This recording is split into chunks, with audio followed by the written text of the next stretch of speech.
세계가 한국 음식에 빠진 이유, 김치보다 더 중요한 건 따로 있었다. 여러분, 혹시 이런 생각 해보신 적 있으십니까? 그 콧대 높던 프랑스 사람들이 김치찌개에 환장하고 뉴욕에 잘 나가는 월스트리트 은행원들이 한밤중에 컵라면 하나에 눈물을 글썽이며 런던의 신사들이 뼈에 장국한 그릇에 무릎을 꿇었을까요? 김치가 매워서, 불닭이 자극적이어서, 천만의 말씀입니다. 그건 빙산의 일각이었습니다. 진짜 이유는요, 따로 있었습니다. 우리가 수십 년간 무심코 살아온 그 평범한 일상 속에 세계가 무너질 만한 거대한 비밀이 숨어 있었던 거지요.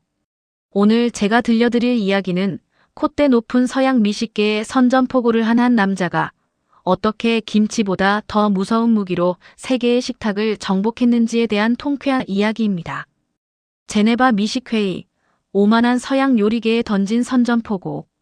스위스 제네바 레만 호숫가에 자리 잡은 5성급 호텔 그랜드 볼룸. 천장에 매달린 거대한 크리스털 샹들리에가 눈부신 빛을 쏟아내고 있었고 그 아래엔 전 세계의 네로라 하는 미식가들과 셰프들이 수백 명 모여 있었다. 가슴팍에 미슐랭 3스타 배지를 주렁주렁 단 서양의 거장 셰프들이 샴페인 잔을 부딪히며 거들먹거리는 풍경. 나는 K푸드 글로벌 확장 전략팀의 총괄 디렉터 김도훈이라는 이름으로 그 자리에 서 있었다. 그들의 대화 주제는 언제나처럼 뻔했다. 프랑스의 어떤 소스가 진짜 정통인가? 이탈리아 북부와 남부의 파스타 중 어느 쪽이 더 우월한가? 최근 유행이라는 북유럽의 발효 음식은 과연 미식의 새로운 패러다임이 될 수 있는가? 나는 한쪽 구석에 서서 그들의 오만한 미소들을 묵묵히 지켜보고 있었다. 그때 프랑스 요리계의 대부라 불리는 피에르 라투르 셰프가 와인 잔을 손에 들고 천천히 내 쪽으로 다가왔다. 70이 넘은 노장의 그는 입가에 비릿한 웃음을 머금은 채 나를 위아래로 훑어보며 입을 열었다. 미스터 킴, 한국의 김치와 매운맛이 틱톡 같은 SNS에서 10대들에게 반짝 유행인 건 인정하죠. 하지만 솔직히 말해서 그건 그저 자극적인 유희거리에 불과하지 않나요? 진정한 미식의 뼈대, 즉 철학이 없달까. 안 그렇소? 순간 주변에 있던 셰프들과 평론가들이 일제히 우리 쪽으로 시선을 돌렸다. 장내엔 싸늘한 정적이 감돌았다. 몇몇 아시아계 셰프들은 주눅든 채 고개를 푹 숙였고 서양의 자본가와 평론가들은 크크거리며 내 입술만 쳐다보고 있었다. 그래, 너희가 그렇게 나오신다 이거지. 나는 끓어오르는 분노를 차갑게 식히며 천천히 와인 잔을 내려놓았다. 그리고 단상 위로 또박또박 걸어 올라갔다. 마이크를 쥔 내 손에 힘이 들어갔다. 피에르 셰프님, 그리고 이 자리에 계신 모든 분들. 당신들은 지금 단단히 착각하고 있습니다. 내 목소리가 그랜드 볼룸의 대리석 벽을 타고 울려 퍼졌다. 전 세계가 K푸드에 굴복하고 있는 이유는요, 고작 배추를 맵게 절인 김치 때문도 혀를 마비시키는 불닭의 매운맛 때문도 아닙니다. 매운맛 가지고 따지면 멕시코의 하바네로가 우리보다 10배는 더 맵습니다. 발효 음식 가지고 따지면 당신들이 자랑하는 노르딕 발효보다 우리 된장이 1000년은 더 오래됐습니다. 나는 단상 옆 거대한 스크린에 슬라이드 한 장을 띄웠다. 화면에는 한국의 평범한 가정집 식탁 사진이 떠올랐다. 흰 쌀밥 한 공기와 그 옆에 옹기종기 놓인 12가지 반찬들. 보십시오. 이것이 우리의 식탁입니다. 당신들이 수백 년간 접시 하나에 코를 박고 소스나 끓이며 예술을 논할 때 우리는 음식이라는 것이 인간의 삶과 어떻게 결합해야 하는지 그 위대한 구조를 완성했습니다. 피에르 셰프의 얼굴이 살짝 일그러졌다. 나는 그를 똑바로 바라보며 말을 이었다. 오늘부터 정확히 6개월. 저는 그 위대한 시스템이 어떻게 당신들의 콧대 높은 식탁을 지배하게 되었는지 똑똑히 증명해 보이겠습니다. 파리에서, 뉴욕에서, 런던에서, 시카고에서. 당신들의 안방에서 당신들의 자존심을 깨부수겠습니다. 내 선언과 함께 장내가 발칵 뒤집혔다. 누군가는 비웃었고, 누군가는 박수를 쳤고, 또 누군가는 휴대폰을 꺼내 황급히 어딘가로 전화를 걸었다. 웅성거림 속에서 나는 짜릿한 전율을 느꼈다. 그래, 이제 시작이다. 세계 미식의 판도를 영원히 바꿔놓을 위대한 전쟁의 막이 그날 제네바의 레만 호숫가에서 조용히 올라가고 있었다. 파리의 최고급 연회장, 무한 리필 반찬이 만들어낸 충격과 경이. 선전포고로부터 정확히 3주 후, 나는 적의 본진, 파리 한복판으로 진격했다. 샹젤리제 거리에서 2블록 떨어진 곳에 위치한 17세기 고성을 통째로 빌렸다. 천장 높이가 10m는 좋게 되는 그 화려한 연회장에 유럽 최고의 미식가 100명을 초청해 VIP 만찬을 열었다. 피에르 셰프도 영국의 악명 높은 음식 평론가 고든 스미스도 이탈리아의 미슐랭 가이드 편집장도 모두 그 자리에 와 있었다. 그들은 자기들 안방에서 어떤 망신을 당할지 보기 위해 일종의 구경꾼 심정으로 모인 것이었다. 코스 요리에 익숙한 그들은 빈 테이블에 앉아 빵조차 나오지 않자 슬슬 짜증 섞인 표정을 짓기 시작했다. 영국의 고든이 시계를 들여다보며 투덜거렸다. 미스터 킴, 스타터는 언제 나오는 거요? 설마 한국식이라고 한 번에 다 주는 그런 촌스러운 짓은 안 하겠죠? 우리가 동네 식당에 온 줄 아십니까? 옆에 있던 평론가들이 크크거렸다. 나는 희미하게 웃으며 천천히 손을 들어 주방 쪽에 신호를 보냈다. 연회장 양쪽 문이 동시에 활짝 열렸다. 그리고 한국에서 직접 모셔온 한식명인 40명이 일사불란하게 들어왔다. 그들의 손에는 흰 쌀밥이 담긴 유기 그릇과 그 옆에 따라 나오는 셀 수 없이 많은 작은 반찬 접시들이 들려 있었다. 미식가들의 테이블 위에 단 30초 만에 광경이 펼쳐졌다. 메인 요리인 갈비찜을 중심으로 잡채, 시금치나물, 도라지 무침, 계란말이, 멸치볶음, 오징어 젓갈, 무생채, 콩나물 무침, 김치 3종류, 그리고 된장찌개까지. 무려 15가지의 반찬이 화려한 만다라처럼 식탁 위에 펼쳐졌다. 이게 도대체 뭡니까? 메인 요리가 15개란 말인가요? 평론가들은 눈을 동그랗게 뜨고 입을 다물지 못했다. 압도적인 비주얼이었다. 형형색색의 반찬들이 흰 쌀밥을 중심으로 우주의 행성들처럼 배치된 그 모습은 그들이 평생 봐온 그 어떤 코스 요리보다도 화려했다. 나는 마이크를 잡고 단상에 섰다. 여러분이 보고 계신 것. 이것이 바로 한국의 반찬 문화입니다. 메인을 받쳐주는 엑스트라가 아니라요. 식탁 위에서 각자의 개성을 뽐내며 먹는 이의 그날 기분과 취향에 따라 수백 가지의 조화를 만들어내는 독립된 우주죠. 고든이 마지못해 젓가락을 들었다. 그는 시금치나물 한 젓가락을 입에 넣었다. 다음 순간 그의 눈썹이 미세하게 꿈틀거렸다. 이게 뭐지? 나물 하나에 이런 깊이가 있다고. 그는 곧이어 도라지 무침, 멸치볶음, 무생채를 차례로 맛보았다. 한 입 먹을 때마다 그의 표정이 점점 더 진지해졌다.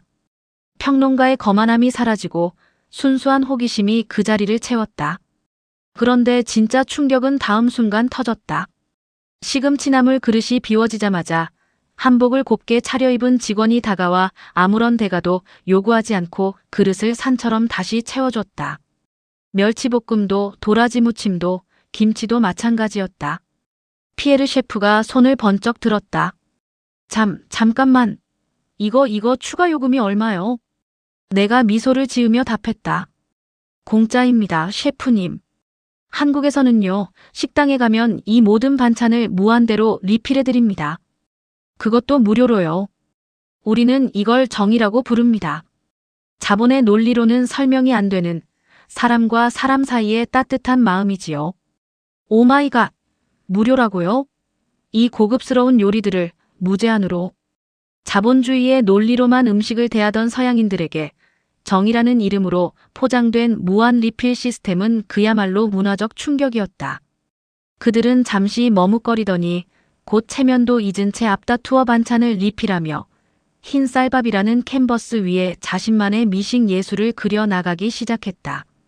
만찬이 끝날 무렵 누군가 천천히 자리에서 일어나 박수를 치기 시작했다. 다름 아닌 피에르 셰프였다. 그를 따라 100명의 미식가들이 모두 일어나 우레와 같은 기립박수를 보냈다. 프랑스의 콧대가 한국의 풍성한 인심 앞에 완전히 무너져 내리는 순간이었다. 잠들지 않는 뉴욕의 밤, 외로운 영혼을 안아주는 편의점 혼밥의 온기. 파리의 만찬이 끝난 지 한 달 후, 무대는 차갑고 매정한 메트로폴리스, 뉴욕으로 옮겨졌다. 나는 타임스퀘어 한복판에 한국형 편의점을 그대로 옮겨다 놓은 팝업 스토어를 열었다. 24시간 환하게 불을 밝히고 진열대엔 삼각김밥, 컵라면, 김밥, 도시락, 핫바, 그리고 빨간 뚜껑에 바나나 우유까지. 한국 어느 동네에서나 볼 수 있는 그 평범한 풍경 그대로였다. 자정 무렵 한방눈이 펑펑 쏟아지는 뉴욕의 밤거리. 월스트리트에서 방금 퇴근한 듯한 수트 차림의 백인 남성이 지친 발걸음으로 편의점 문을 열고 들어왔다. 키는 190cm쯤 되어 보였고 수트는 한눈에 봐도 수천 달러짜리 맞춤 정장이었다. 그의 이름은 제임스 코넬리. 뉴욕 최고의 투자은행 모건 스탠더드의 35세 부사장이었다. 그는 아침 7시에 출근해서 자정이 다 되도록 일했지만 아내와는 작년에 이혼했고 빈 펜트하우스에 들어가 봐야 그를 기다리는 건 차갑게 식은 침대뿐이었다. 그날 그는 무작정 거리를 걷다가 우연히 우리 편의점의 노란 불빛에 이끌려 들어온 것이었다. 나는 편의점 한쪽 구석의 모니터로 그를 지켜보고 있었다. 사실 그날 그 시간 나는 의도적으로 직원들에게 미리 일러두었다. 오늘 밤엔 손님께 말도 걸지 말고 그저 편안히 시간을 보내실 수 있게 해드려라. 제임스는 진열대 앞에 한참을 멈춰섰다. 화려한 미슐랭 레스토랑의 코스 요리 대신 그의 눈을 사로잡은 건 가지런히 놓인 삼각김밥이었다. 그는 조심스레 하나를 집어들었다. 라벨에는 한글과 영어로 전주비빔 삼각김밥이라고 적혀 있었다. 그리고 그 옆 진열대에서 빨간색 컵라면 하나를 골랐다.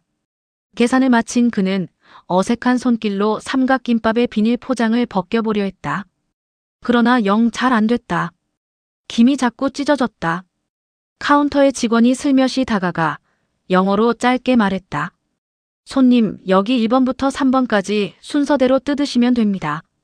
제임스는 멋쩍은 듯 웃으며 다시 시도했다. 1번을 뜯고 2번을 양쪽으로 잡아당기고 3번을 마저 빼냈다. 삼각형의 김이 안쪽 밥을 완벽하게 감싸며 모습을 드러냈다. 우와, 놀랍군. 그는 작게 감탄했다. 그러고는 온숙이 앞으로 가서 컵라면에 뜨거운 물을 부었다. 정확히 3분. 그는 휴대폰 타이머까지 맞춰놓고 편의점 창가의 좁은 바 테이블에 홀로 앉았다. 창밖으로 한방눈이 펑펑 내리는 뉴욕의 밤거리. 노란 택시들이 천천히 미끄러져 지나갔다.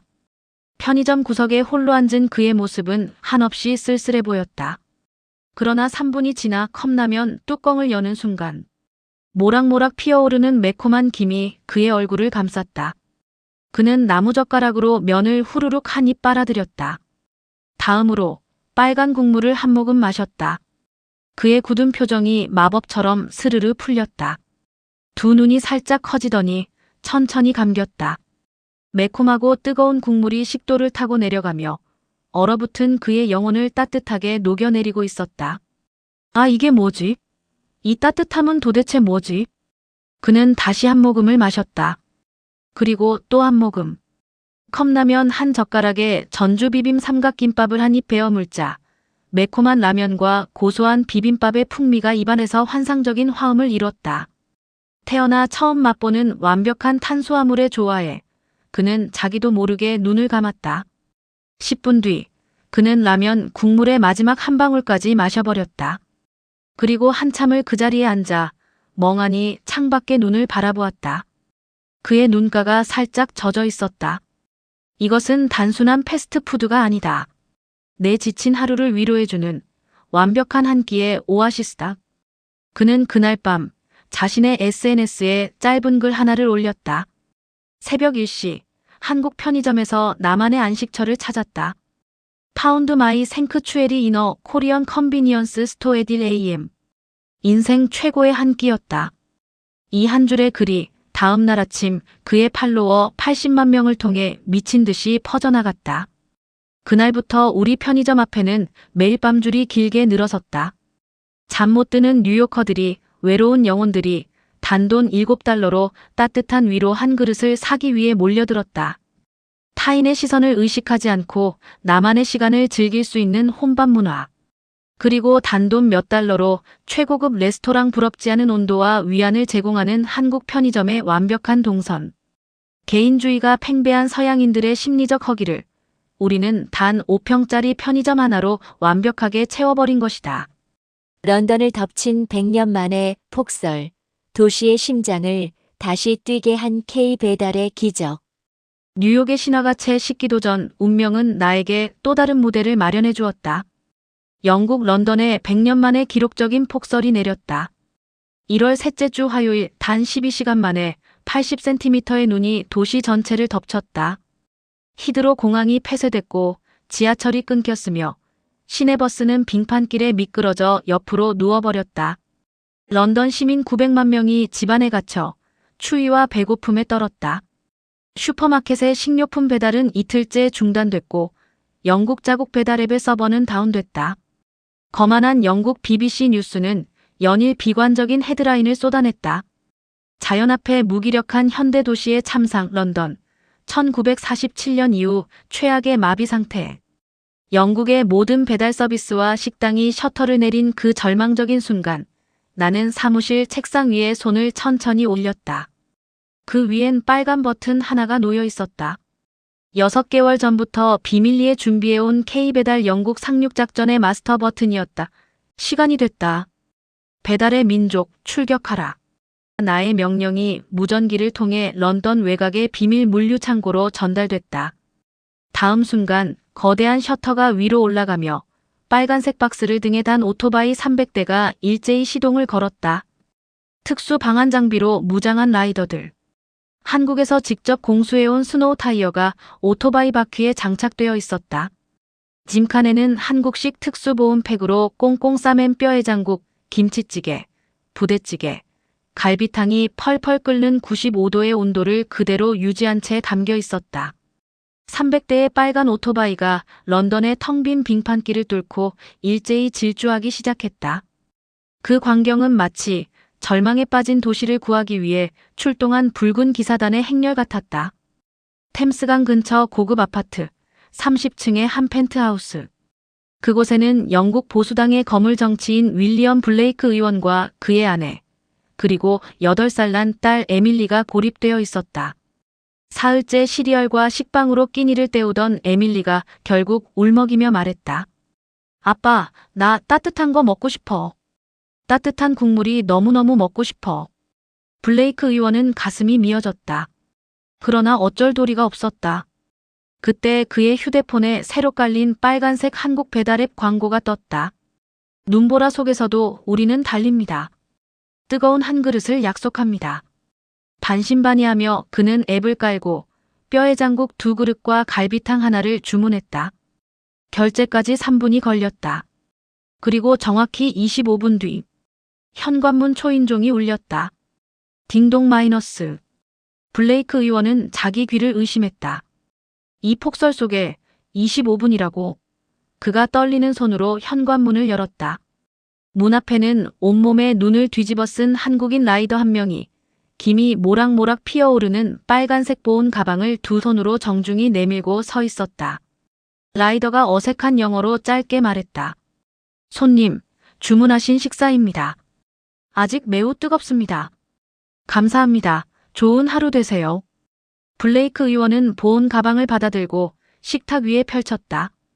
뚜껑을 여는 순간 펄펄 끓는 뼈해장국에서 하얀 김이 천장까지 솟아올랐다. 마치 방금 가스불에서 내린 것처럼 뜨거웠다. 국물 위엔 송송 썬 파가 신선하게 떠 있었고 우거지와 큼직한 등뼈가 가득했다. 에밀리가 환호성을 질렀다. 아빠, 너무 뜨거워요. 마법 같아요.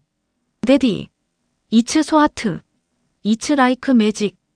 블레이크 의원은 떨리는 손으로 숟가락을 들어 국물을 한 입 떠먹었다. 그리고 그 자리에 풀썩 주저앉았다. 두 눈에서 뜨거운 것이 흘러내렸다. 세상의 이 지옥 같은 눈보라 속에서 이렇게 완벽하게 뜨거운 요리가 내 식탁에 오르다니. 이건 물류의 혁명이자 기적이다. 그날 밤 블레이크 의원은 자신의 트위터에 사진과 함께 짧은 글을 올렸다. 그 글은 단 3시간 만에 50만 회 리트윗됐다. 다음 날 아침 런던의 모든 조간신문 일면은 똑같은 사진으로 도배됐다. 한방눈을 뚫고 빨간 가방을 메고 달리는 한국인 라이더의 뒷모습. 헤드라인은 이러했다. 붉은 천사들, 런던을 구하다. 맛의 퀄리티를 단 1도도 훼손하지 않고 공간의 제약을 완벽하게 부수어버리는 한국 배달 인프라의 미친 속도와 정확성. 위기 상황에서 그 진가를 폭발시키며 유럽 전역의 낡은 물류 시스템을 조롱하듯 무릎 꿇리고 있었다. 전 세계 10억 명이 지켜보는 슈퍼볼, 치킨 전쟁에서 거둔 통쾌한 압승. 런던의 신화가 전 세계 언론을 도배한 지 2달 후. 드디어 그날이 다가왔다. 미국 최고의 스포츠 축제, 슈퍼볼 결승전이 열리는 일요일 저녁. 전 세계 10억 명이 동시에 텔레비전 앞에 모여 앉는 그 거대한 축제의 날이었다. 나는 이 한 판을 위해 무려 2년 칼을 갈아왔다. 시카고 시내에서 가장 거대하고 유명한 스포츠 펍, 레드존 스포츠바를 통째로 빌렸다. 수용 인원 800명짜리 그 거대한 펍이 경기 시작 2시간 전부터 이미 발 디딜 틈 없이 인산인해를 이루고 있었다. 미국의 전통적인 관습대로 사람들의 손에는 빨간 버팔로 윙과 눅눅한 감자튀김, 그리고 차가운 맥주가 들려 있었다. 그들은 큰 소리로 웃고 떠들며 자기네 팀의 우승을 점치고 있었다. 그 한가운데 전형적인 미식 축구 광팬으로 보이는 거구의 백인 남성 하나가 카메라 앞에서 너스레를 떨고 있었다. 그의 이름은 마이크 톰슨. 시카고에서 유명한 스포츠 유튜버였다. 여러분, 슈퍼볼은 미국의 정신입니다. 그리고 미국의 정신을 대표하는 음식이 뭡니까? 바로 이 황금빛 버팔로 윙이지요. 그가 윙 하나를 카메라에 들이밀자 펍 전체가 함성을 질렀다. 그러나 나는 한쪽 구석에서 조용히 시계를 들여다보고 있었다. 경기 시작을 알리는 휘슬이 울렸다. 그리고 가장 긴장감이 고조되는 전반전 20분, 양 팀이 0대 0으로 팽팽하게 맞서고 있던 그 순간, 펍의 정문이 활짝 열렸다. 50명의 한국인 직원들이 하얀 유니폼을 입고 거대한 은빛 트레이를 머리 위로 들고 행진하듯 들어왔다. 그 트레이 위엔 갓 튀겨내 황금빛으로 반짝이는 K 양념치킨과 간장치킨이 산더미처럼 쌓여 있었다. 매콤달콤한 양념 냄새, 고소한 간장 냄새, 그리고 마늘과 후추의 향이 펍 전체를 뒤덮었다. 도대체 이게 무슨 냄새야? What the hell is that smell? 사람들이 일제히 코를 킁킁거리며 우리 쪽으로 시선을 돌렸다. 마이크 톰슨이 카메라를 들고 다가오더니 빨간 양념치킨을 보고 픽 웃었다. 뭐 이건 좀 아니지.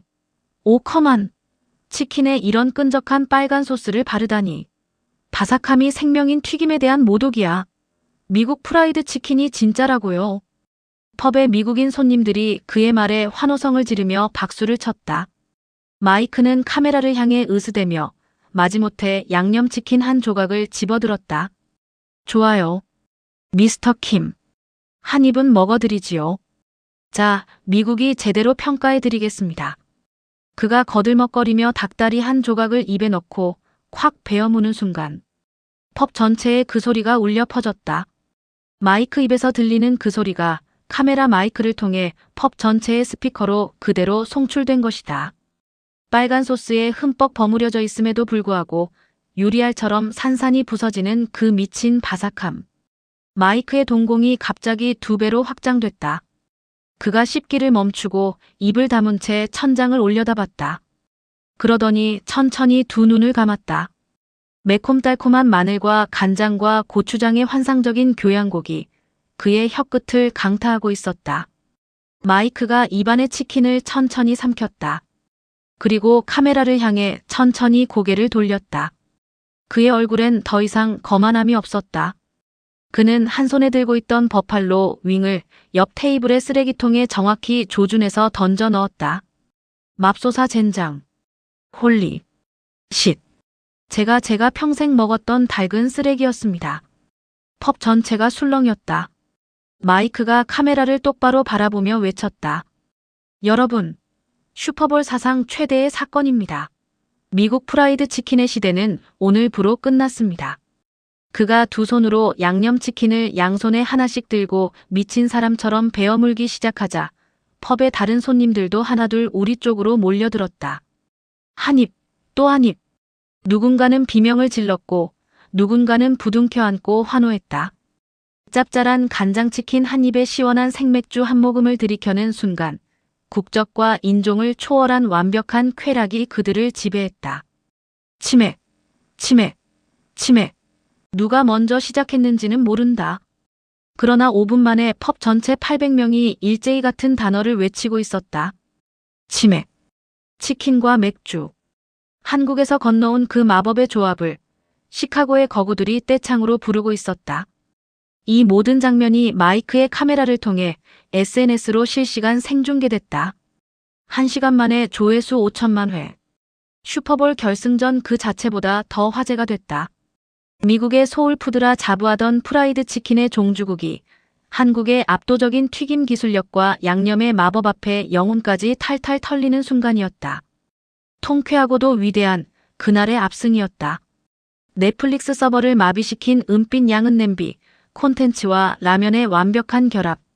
슈퍼볼의 치맥 신화가 전 세계를 휩쓴 지 한 달이 지났다. 이제 대망의 피날레를 위한 마지막 퍼즐, 콘텐츠의 힘을 보여줄 차례였다. 음식만 가지고는 부족했다. 음식에 이야기를 입혀야 진짜 문화가 되는 법이니까. 나는 할리우드 최고의 슈퍼스타이자 전 세계에 1억 2천만 명의 팔로워를 가진 여배우 클로이 앤더슨과 비밀스러운 프로젝트를 기획했다. 그녀는 작년 아카데미 여우주연상을 받은 28세의 백인 여배우였다. 그런 그녀가 한국 드라마의 주연으로 출연한다는 소식 자체가 이미 전 세계의 화제였다. 드라마의 제목은 서울의 밤.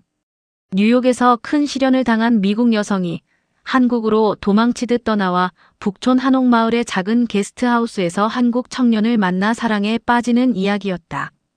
넷플릭스가 1억 5천만 달러를 쏟아부은 글로벌 프로젝트였다. 그리고 운명의 그날. 드라마의 4화.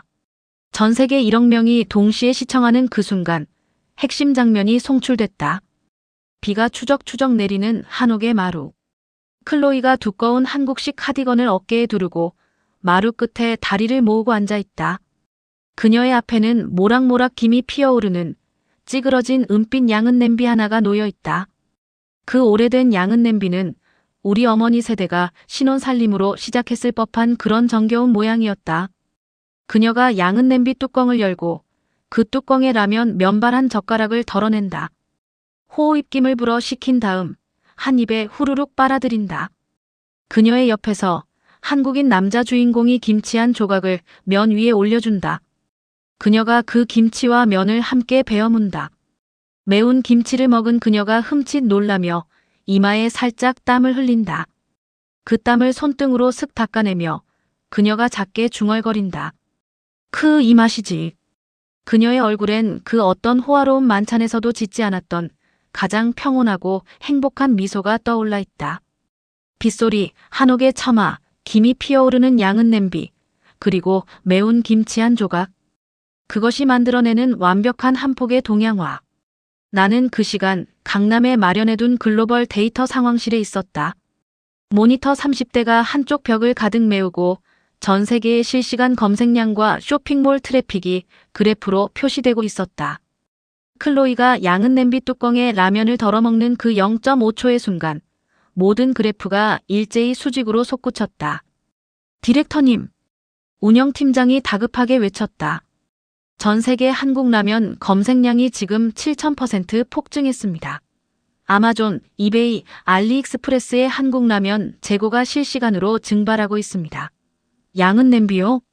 양은 냄비도 단 17분 만에 재고가 다 떨어졌습니다. 또 다른 직원이 비명에 가까운 목소리로 외쳤다. 디렉터님, 큰일입니다. 트래픽 과부하로 아마존 주방용품 카테고리 서버가 다운됐습니다. 알리익스프레스도 5분 전에 다운됐고요. 한국 라면 제조사들의 공식 홈페이지도 모두 마비됐습니다. 나는 그 보고를 들으며 의자에 천천히 등을 기댔다. 그리고 입가에 미소가 떠올랐다. 드디어 됐다. 전 세계의 사람들은 단순히 라면이라는 음식을 사고 있는 게 아니었다. 그들은 클로이가 비오는 한옥마루에서 느꼈던 그 위로를, 김치를 함께 나눠 먹는 친밀함을, 양은 냄비 뚜껑에 면을 덜어 먹는 그 정겨움을 사고 있는 것이었다. 다시 말해, 그들은 한국인의 삶이라는 문화적 맥락을 통째로 사들이고 싶어 미쳐버린 것이다. 다음 날, 전 세계 주요 언론의 헤드라인은 모두 똑같았다. 넷플릭스 한 장면이 글로벌 라면 시장을 폭발시켰다. 클로이 앤더슨의 양은 냄비, 전 세계 주방을 점령하다. CNN의 한 앵커는 이렇게 보도했다. 우리는 지금 마케팅 역사상 가장 위대한 사건을 목격하고 있습니다. 단 5초의 드라마 장면이 전 세계 50억 달러 규모의 라면 산업을 통째로 흔들어 버렸습니다. 이것은 광고가 아닙니다. 이것은 문화입니다. 먹방, ASMR, K-드라마가 결합된 한국 음식의 미디어 파급력은 서양의 그 어떤 치밀한 마케팅으로도 흉내낼 수 없는 거대한 쓰나미였다. 양은 냄비, 뚜껑에 라면을 덜어먹는 그 한 컷이 전 세계 10억 명을 한국 식문화의 노예로 만들어버린 것이다. 타임지 표지를 장식한 K푸드, 레시피가 아닌 삶의 방식을 수출하다. 그리고 결국 그날이 오고야 말았다. 뉴욕 맨해튼의 UN 본부, 총회 메인홀. 전 세계 193개국의 정상들과 월스트리트의 거대 식품 기업 CEO들, 그리고 미슐랭 가이드 본사의 편집장들까지 1000명이 넘는 인파가 한 사람의 기조연설을 듣기 위해 숨을 죽이고 앉아 있었다. 그리고 그 단상에 서 있는 사람이 바로 나였다. 1년 전 제네바에서 피에르 셰프에게 멸시당하던 무명의 디렉터가 이제는 UN 총회의 메인 연사로 초청받아 그 거대한 단상에 서 있었다. 객석 첫 줄 가장 명예로운 자리에는 피에르 셰프가 앉아 있었다. 그는 더 이상 거만한 표정이 아니었다. 진심으로 존경 어린 눈빛으로 나를 올려다보고 있었다. 나는 마이크를 천천히 잡았다. 단상 뒤편의 거대한 스크린에는 이번 주 발행된 타임지의 표지가 떠올랐다. 표지의 모델은 김치도 비빔밥도 불고기도 아니었다.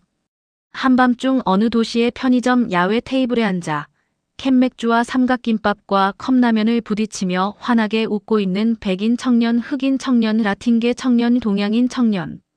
다양한 인종의 5명이 어깨동무를 하고 카메라를 향해 활짝 웃고 있는 사진이었다. 헤드라인은 단 한 줄 K푸드 세상을 연결하는 가장 완벽한 시스템 총회장의 잠시 정적이 흘렀다.